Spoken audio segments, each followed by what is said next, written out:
A very good evening. You're watching India Today Go live on social media platforms. I'm Nabila Jamal bringing you the roundup of today's news. Let me start with the farmers' protest.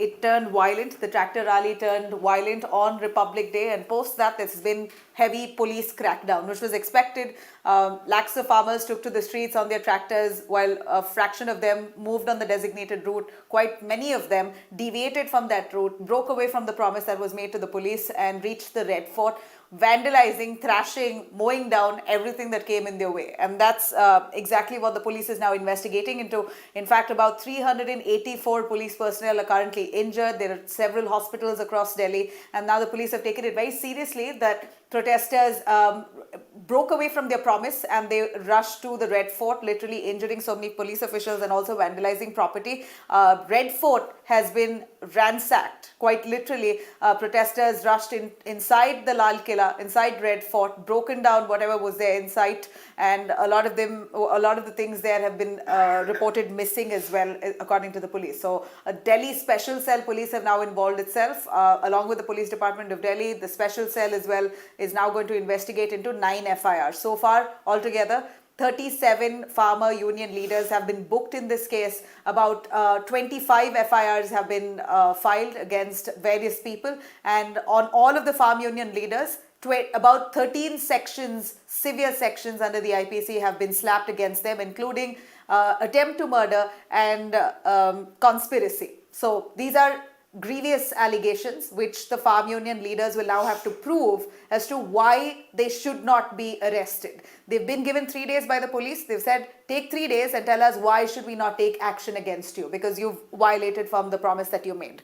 Now, in a big move here, Yogi Adityanath government has decided that he's going to end the farmers' protest along the UP borders. So he's directed the UP police and the district administration in Uttar Pradesh to end the farmers' protest. Now, when he says end the farmers' protest, I can only imagine that the police might just use force to end it. Either they move out amicably. If not, we're expecting that the police will use, the Uttar Pradesh police might just use force to evacuate the UP borders, the Ghazipur border area, which has farmers coming in from Uttar Pradesh. Most likely, the police might use force if the farmers don't listen and amicably move from the scene.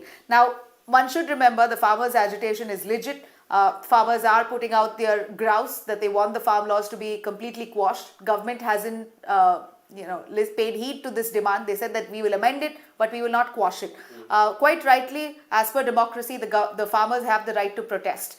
But what we're seeing here is the protest eventually, after 2-month-long wait, turned violent, and that has largely discredited the farmers' protest, and which is why now it seems like a lot of groups have turned against the farmers. In fact, the farmer unions itself are split wide open. Among the 43 unions were part of this agitation. 2 unions have pulled back.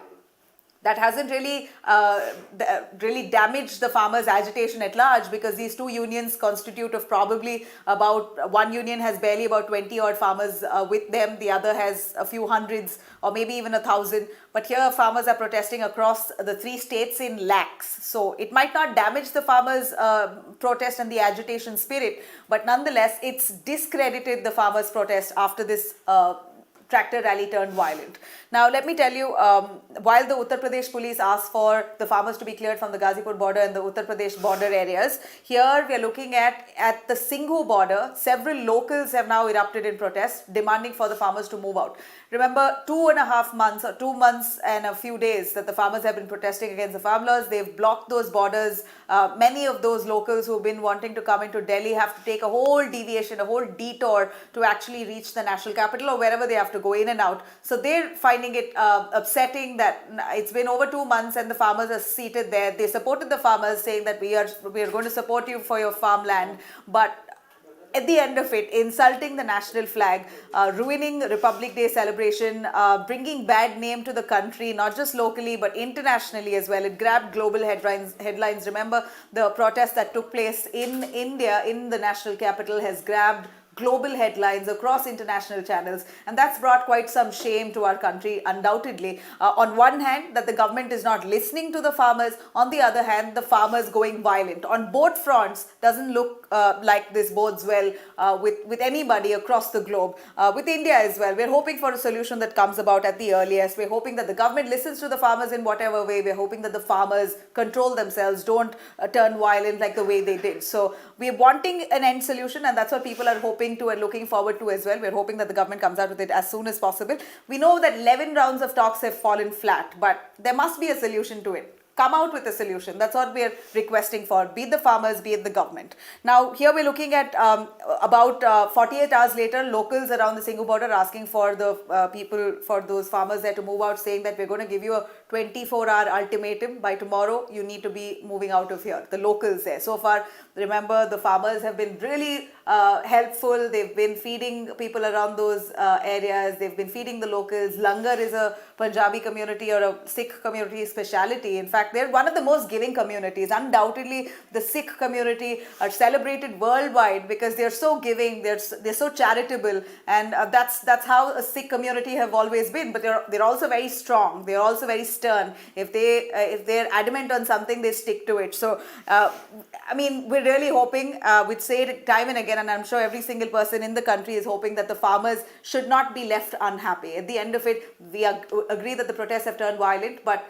here we're looking at farmers who are unhappy, they're sad, they're depressed, they're really, really upset with the new farm laws. So is there something that the government can do? We're keeping our fingers crossed that the solution has come about. Now, the Home Ministry has taken serious cognizance of the violence that's taken place in Delhi. In fact, the Home Minister has asked for every single account through the entire 18 hours of Republic Day, that the violence that took place all the way from 8 a.m. Until about 5 to 6 p.m., about 12, 13 hours that the violence took place, and a few hours after that, by the time the people reached the borders, what exactly happened? Who were those who were involved in it? What was the kind of conspiracy that took place? Now, while the Home Minister asked for that account, in the meanwhile, he's also visited several of the police officers who are currently lodged at various hospitals. In fact, the Home Minister has currently visited a few hospitals. I'd like to give you a mention of those hospitals here. He's in fact asked the police to take strict cognizance, while he's also told that he's going to be standing by with the police department. He's visited the Shushruta hospital and also visited the Tirath Ram hospital. These are hospitals where several police officers are currently lodged. They're being treated for this, for the injuries.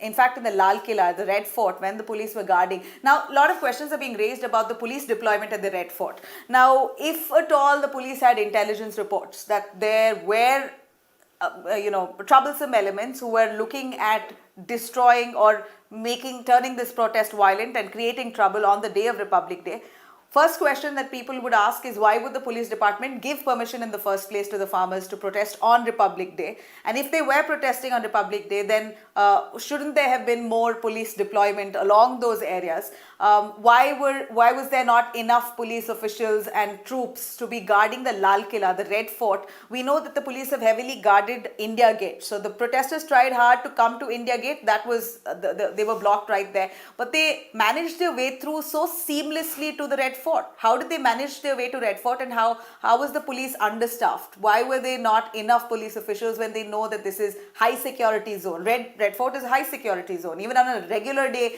there's enough police deployment. So if you know that there are Khalistani elements, if you know there are troublesome elements, how would the police department not prepared enough, well prepared enough? These are questions asked by several people and the opposition leaders as well, which the police say that if you do, you're damned; if you don't, you're damned. That's the police's reaction, that if we couldn't have not given them permission because it's their democratic right. They've been asking for it. The Supreme Court also didn't intervene. They didn't give the government relief. The government tried to approach the Supreme Court for an injunction order on the Republic Day tractor rally, but that was not given by the Supreme Court. So what next? The police eventually conceded. They said, okay, we'll allow you, but with conditions which the farmers didn't live up to. Eventually, they flouted those conditions, and that's why the farmers are rightfully so held accountable.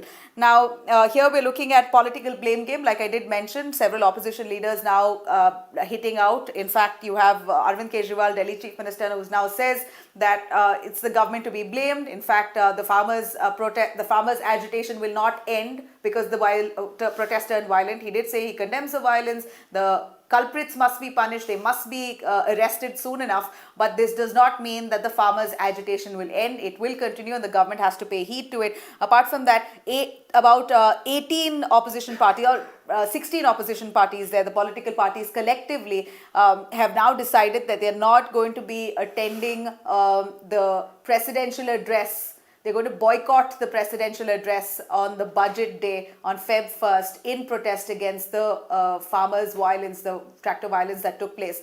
They believe, many of the opposition parties, including Mamata Banerjee for that matter, DMK's MK Stalin in Tamil Nadu for that matter, Ajit Pawar, many of them actually saying that this is the government's responsibility. They should have been better prepared, and a few of them are alleging that this was a ploy, a conspiracy by the government itself to divert and distract from the actual cause, from actually repealing the laws. This was deliberately done so that they can chase away the farmers and derail the farmers' protest and then and continue with their agenda. Now, these are allegations coming in for the opposition party. Undoubtedly, this is the opposition. It's their work to speak. It's their work to accuse the government. The government has also now raised several questions on the Congress's conspiracy around this. Have the Congress funded these protests? Has money been paid by the Congress party leaders to the protest to keep this protest alive and keep it burning? Now, those are questions raised by the centre as well. So the blame game there continues on that front.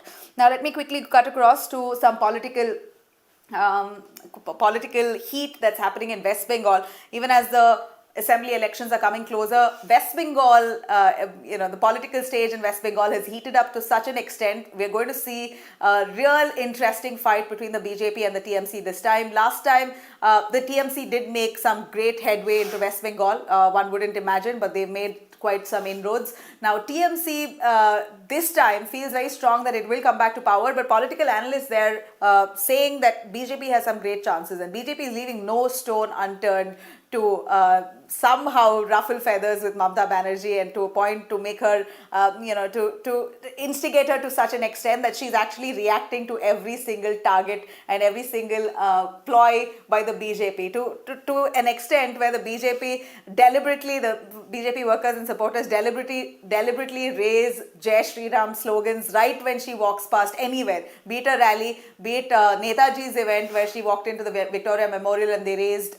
Jai Shri Ram chants. This irritates her. They know it and they do it deliberately time and again. And Mamata Banerjee and very evidently and expectedly reacts to it as well. So now the BJP asks, why is Mamata Banerjee so allergic to the Jai Shri Ram chant? Why is she allergic to Lord Ram? Why is she so allergic to Hindus? Well, Mamata Banerjee has spoken in an exclusive interview to India Today. She said very clearly that don't test my Hinduism. I'm as Hindu as anybody else, but I'm not a A grade, B grade, C grade Hindu. I don't need to explain myself to anyone here. I don't play religious politics. It's the BJP's work, and they're constantly instigating, and their Jai Shri Ram chants constantly, time and again, is almost an insult to Bengali culture. That's Mamata Banerjee's reaction. In fact, today at the assembly session, there was a motion that was passed against the Jai Shri Ram chants and the heckling that took place on the day of Netaji's birth anniversary at the Victoria Memorial, when Prime Minister Narendra Modi was there as well.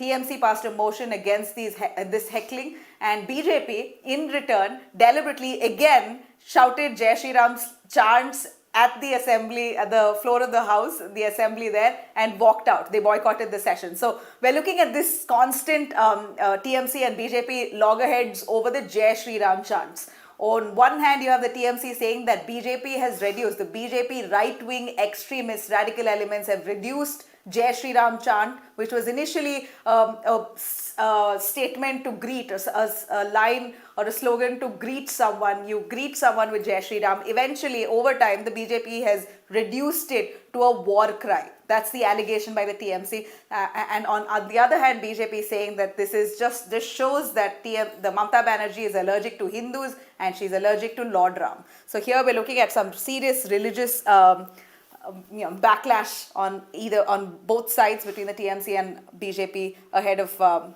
West Bengal polls. And now, very interestingly, Mamata Banerjee and Suvendu Adhikari are going to be fighting on the same turf. Nandigram is this hot seat where Suvendu Adhikari seemed to have won last time. Mamata Banerjee saying that she will unseat him. She will also stand in Nandigram. She's going to possibly be standing in two constituencies. along with Nandigram, and even India Today's Rajdeep Sardesai asked her if she really meant it. Is she really going to be contesting from Nandigram? And she says absolutely she will, and she decides if she's made a commitment, she will live up to it, and that's her credibility. When she promises, she lives up to it, and therefore she will contest in Nandigram. If she does contest in Nandigram, it's going to be a huge show of strength for Mamata Banerjee and the BJP Suvendu Adhikari. Suvendu Adhikari has just quit from TMC. He was a right hand to Mamata Banerjee, so this has come, his defection to the BJP has come as a big blow to the TMC undoubtedly. So Mamata Banerjee has challenged him, and so has Suvendu Adhikari. Suvendu Adhikari has also challenged Mamata Banerjee, but he's also said, if you have the guts, contest only on one seat. Contest only in Nandigram and not not in the other seat as well, where she usually wins from. So this is going to be very interesting to see. We're watching out and we're tracking all those developments. A quick word from Tamil Nadu. Two Amma ceremony, in fact, two memorials for Jayalalitha has been thrown open. One is right at the Marina beach front, where a huge memorial for Jayalalitha has been thrown open. It was inaugurated by Chief Minister Edapadi Palliswamy and OPS. EPS and OPS have now tried to come together to show strength and be united right around the time that Sasikala, who is Jayalalitha's close aide, has been released from prison. She is coming to Tamil Nadu in few days from now. She is right now being treated for COVID-19 at the Victoria Hospital. She is going to be in Tamil Nadu just a few days from now. And even before she comes in, EPS, OPS, the AIDMK government are coming together, consolidating all their support and trying to show strength before Sasikala arrives. Apart from that, even Jayalalitha's Poise Garden house, the Veda Nilayam as it's called, has been turned into a memorial. Now this was done in haste. That's what the allegations that come in by Jayalalitha's family members, particularly Jayalalitha's niece Deepa Jaykumar. She has spoken to India Today and she says that she's been receiving a lot of pressure and threat from the AIDMK government to concede with this house being turned into a memorial, Jayalalitha's memorial. While she says, even till today, the investigation into Jayalalitha's death is still on. In fact, Jayalalitha was moved to the hospital from that house, from Veda Nilayam house to a hospital. So she says, since the investigation is on, one should not touch that house. It can't be turned into a memorial. But against all odds, the AIADMK has gone ahead and done it.